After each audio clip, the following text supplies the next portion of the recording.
Denise LaSalle was known around the world as the Queen of the Blues. Her powerful voice, bold lyrics, and fearless personality made her a legend, especially in the South. But when news of her death came out in January 2018, something didn't feel right. The headline said she passed away due to complications after a leg amputation. But behind the scenes, there were whispers, quiet doubts, unanswered questions, and most of all, silence. A silence that lasted for years until now. You won't believe what finally came out. After staying silent for over 5 years, Denise's ex-husband, James E. Wolfe Jr., finally spoke up. And what he revealed shook the blues community to its core. He said Denise didn't die the way they told us she did. That single sentence started a storm of questions that had been building up but no one dared to ask publicly. Why was her autopsy never released? Why did the hospital never issue an official report? And most importantly, who made the final decisions during her last days? Let me tell you, this is where it gets interesting. In the final months of 2017, Denise began canceling her tour dates. Her team simply said she wasn't feeling well, but gave no real answers. Fans started to worry.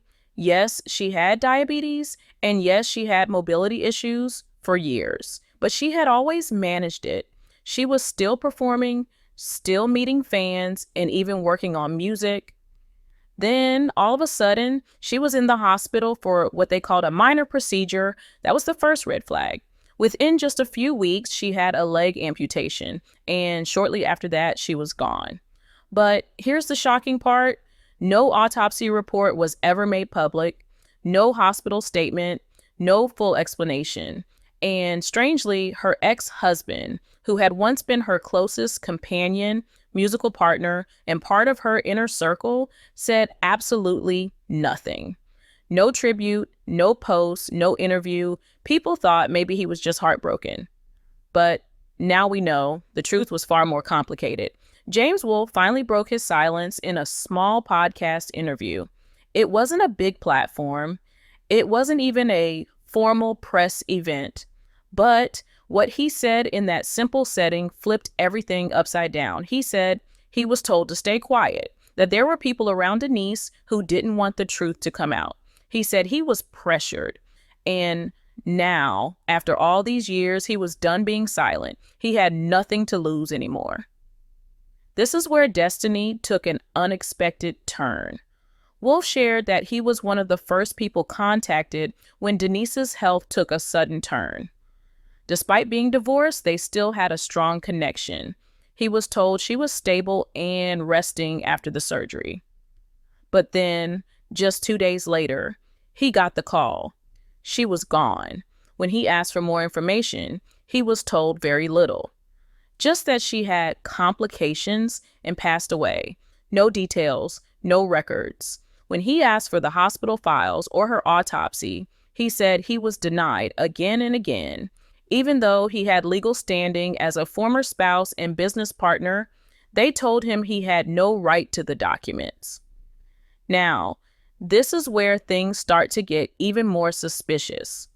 According to Wolfe, there was a meeting held after Denise's death. It included family members, lawyers, and some people tied to her estate. During that meeting, someone allegedly said something that changed everything. They said, "We need to protect her legacy. The public doesn't need to know everything. Let's keep the story clean." That sentence haunted Wolfe. He said he felt shocked and disgusted.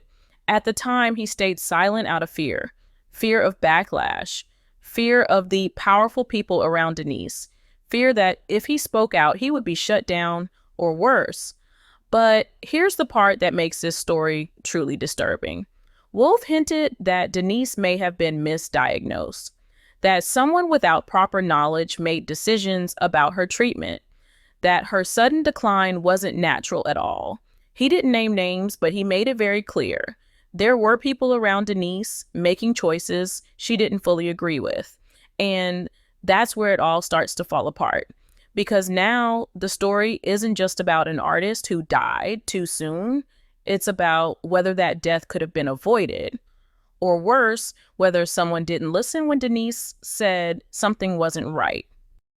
Wolf's words were only the beginning.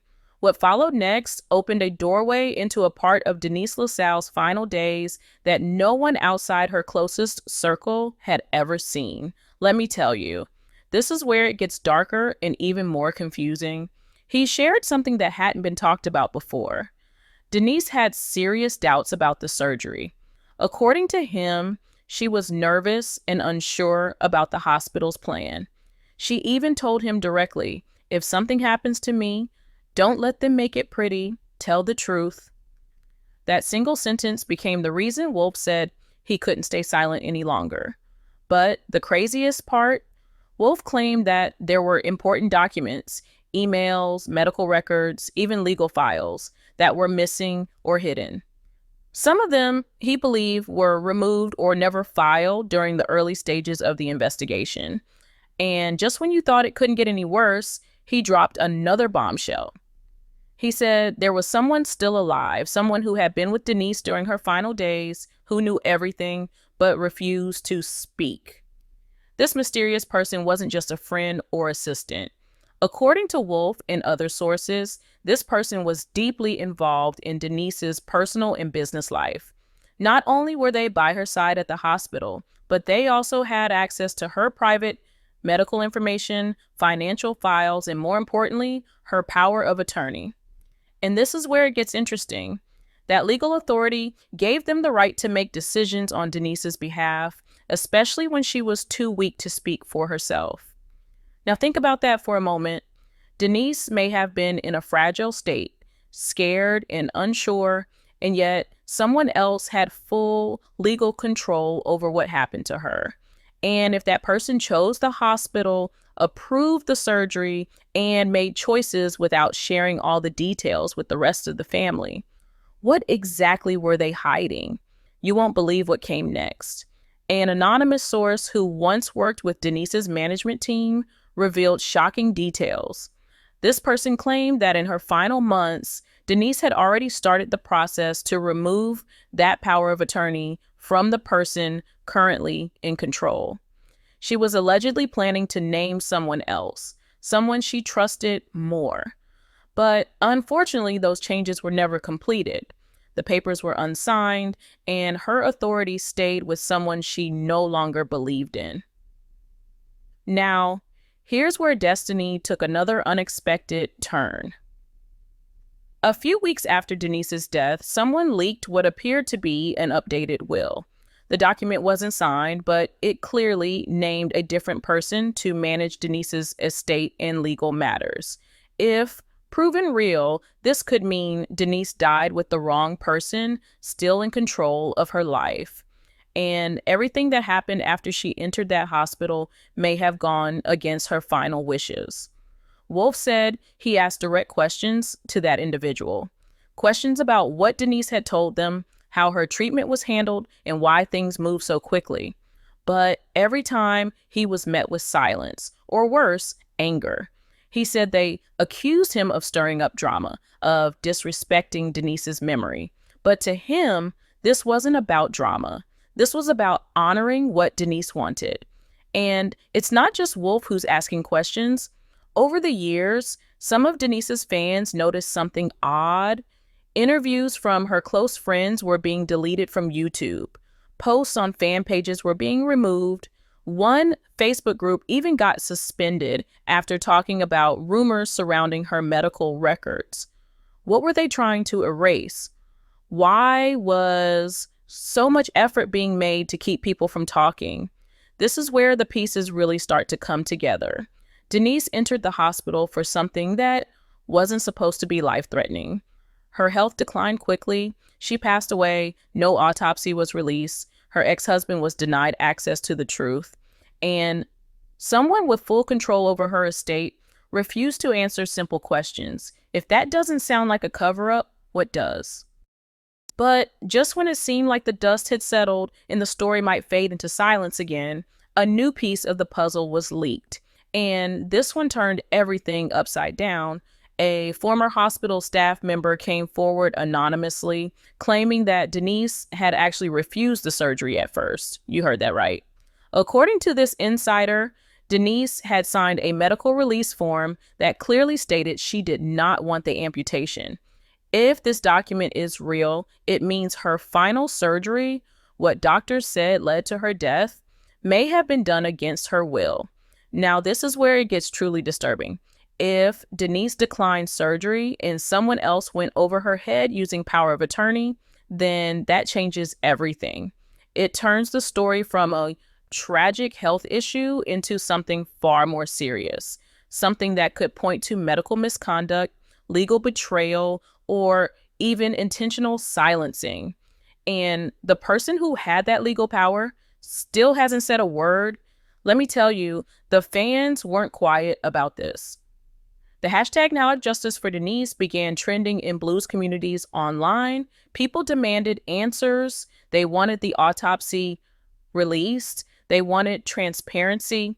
Because the truth is, this wasn't just about curiosity. This was about respecting Denise's final wishes. She wasn't just a singer. She was a fighter, a woman who came up from nothing and built a legacy through her own strength.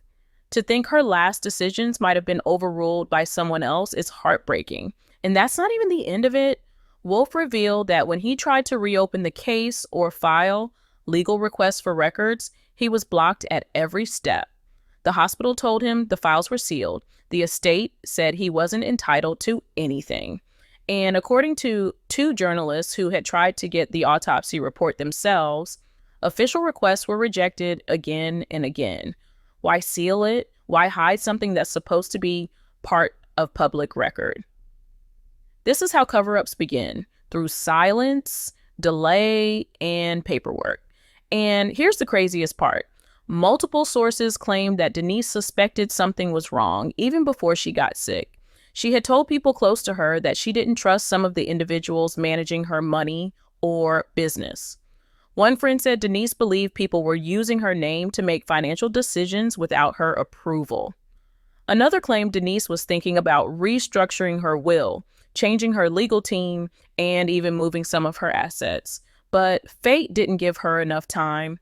The legal changes she started were never completed, which means when her health took that sudden turn, the very people she didn't trust had full control over her life and her death.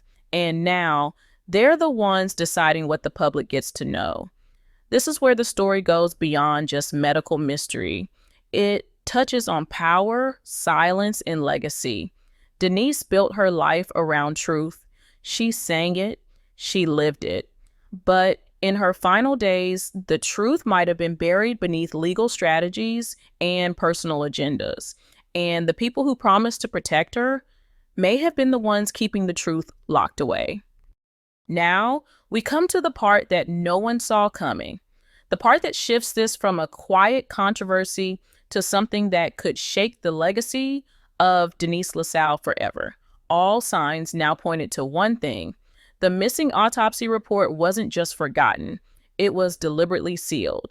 And this is not a small detail. An autopsy is a legal document. It tells the full story of how a person died. And in high-profile cases like Denise's, it usually becomes part of public record unless someone with power steps in to block it.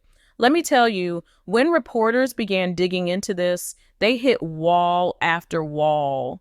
Some filed official requests with the Mississippi State Medical Examiner's Office. Others contacted the hospital directly. But the answer was always the same. The autopsy report was sealed at the request of the family. But here's where the real twist comes in. Which family member made that request, and why would they want to keep that information hidden? James Wolf made it clear in his podcast interview, he believes the autopsy would reveal that Denise's death wasn't caused simply by surgical complications. He said there were decisions made and choices taken that contributed to her decline. He hinted that if the report ever came out, people would finally see that this wasn't a peaceful goodbye. It was a chain of events full of hesitation, pressure, and possibly even medical decisions made without full consent. This is where everything comes full circle. Denise LaSalle wasn't just a celebrity, she was a trailblazer for Black women in music. She stood for strength, truth, and independence. But in her final weeks, her independence may have been taken away. Documents not signed, wishes not flowed, power of attorney left in the hands of someone she didn't trust, a will possibly changed too late. And then sealed records, denied requests, and complete silence. And here's the most chilling part.